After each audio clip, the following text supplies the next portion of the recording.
10वी गणित भाग 1 3.2चा 5वा प्रश्न. अंकगणित श्रेणीचे 27वे पद काढा. दिलेले खालील अंकगणित श्रेणीचे 27वे पद काढा. Find 27th term of given AP. 9 4 minus 1 minus 6 minus 11. A is equal to 9. D is equal to 4 minus 9 is equal to minus 5. 27th term we have to find, therefore n is equal to 27. T27 Tn, formula of Tn is used.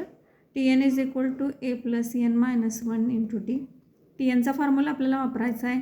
9 4 वजा 1 वजा 6 आणि वजा 11 असे अंकगणित श्रेणी दिली आहे. अंकगणित श्रेणी दिल्यामुळे फक्त कुठल्याही दोन क्रमागत पदांमधील सामायिक फरक क्रमागत पदांमधील आपल्याला फरक काढायचा आहे. तर ए बरोबर 9, डी बरोबर 4 वजा 9 बरोबर वजा 5, फरकाला वजा 5. T27 आपल्याला काढायचं, 27वे पद काढायचं आहे म्हणून T27 क्वेश्चन मार्क केला. नंतर n बरोबर 27 पद काढायचं आहे म्हणून यांची किंमत 27. Tn बरोबर a अधिक n वजा 1d हा फॉर्म्युला वापरून हे सूत्र वापरायचं आहे. n म्हणजे 27. T27 बरोबर a ची किंमत आहे 9 अधिक 27 वजा 1 गुणिले वजा 5. T27 बरोबर 9 अधिक 26 गुणिले वजा 5. T27 बरोबर 9 अधिक वजा 130, 26 गुणिले वजा 5 वजा 130 आला. 9 वजा 130 बरोबर वजा 121. 27व्या पदाला वजा 121. T27 is equal to 9 plus 27 minus 1 into minus 5. 9 plus 26 into minus 5.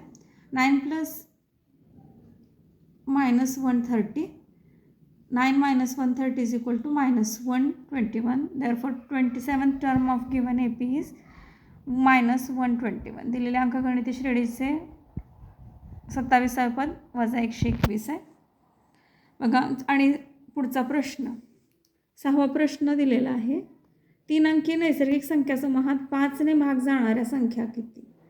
आता बघा 3 अंकी नैसर्गिक संख्या समूह कुठला येतो तर 100 ते 999 हे 3 अंकी नैसर्गिक संख्या समूह आहे. 3 डिजिट नॅचरल नंबर्स 100 to 995. आता याच्यामधलं आपल्याला पहिलं पद 5 ने भाग जाणारं पहिलं पद आणि शेवटचं पद कुठलं आहे ते काढायचं आहे. तर first term is 100 and last term is 995.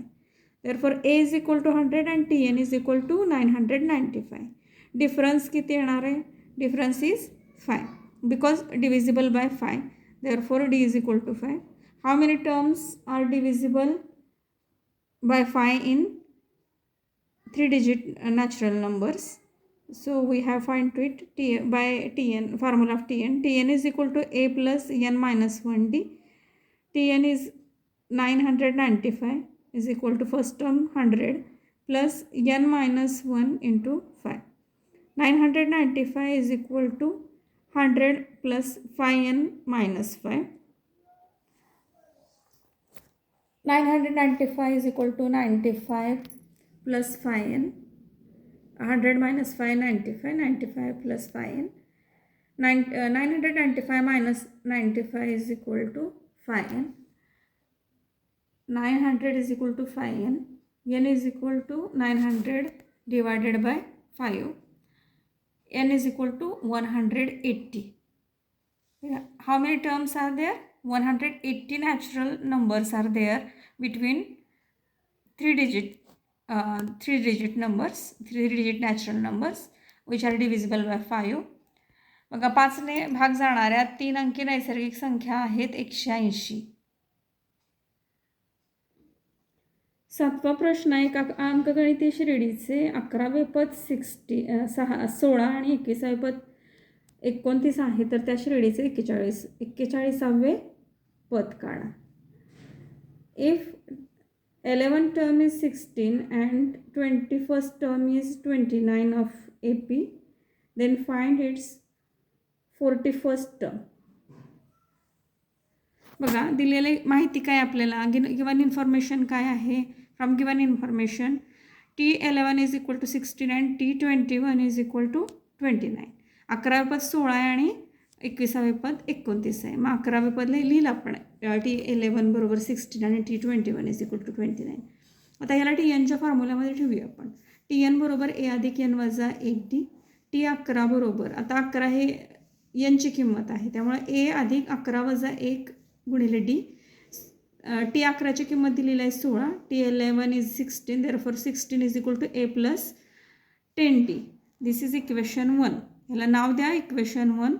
आणि दुसरं घेतलेलं आहे T21 is equal to A plus 21 minus 1 into D. 29 T21 is given 29. 29 is equal to A plus 20D. बघा इथं T11 आणि T21च्या किमती दिलेल्या त्या घातल्या, आपल्याला इक्वेशन 1 आणि 2 मिळालं. एक समीकरण 1 आणि 2 मिळालं. या समीकरणाची वजाबाकी करून आपल्याला A घालून Dची किंमत मिळते. समीकरण 2 वजा 1 करू. Subtract equation 1 from 2. 29 minus 16 is equal to 13. A minus A cancel. 20D minus 10D is equal to 10D. D is equal to 13/10. D is equal to 1.3. Value of D is equal to 1.3. Put this value of D in equation 1. D ची किंमत आपण समीकरण 1 मध्ये ठेवणार आहे. समीकरण 1 बघा 16 बरोबर A अधिक 10D आहे. त्याच्यामध्ये आपण D ची किंमत ठेवणार आहे. D ची किंमत आपल्याला 1.3 मिळालेली आहे. 16 बरोबर 1 अधिक 10D. 16 is equal to A plus 10D. 16 is equal to A plus 10 into 1.3. 16 is equal to A plus 13. A is equal to 16 minus 13. A is equal to 3. बघा डीची किंमत समीकरण 1 मध्ये घालून आपल्याला Aची किंमत 3 मिळाली. आपल्याला 41st टर्म फाइंड आउट करायची आहे. 41वे पद काढायचं आहे आपल्याला. मग ह्या A आणि Dची किंमत आपण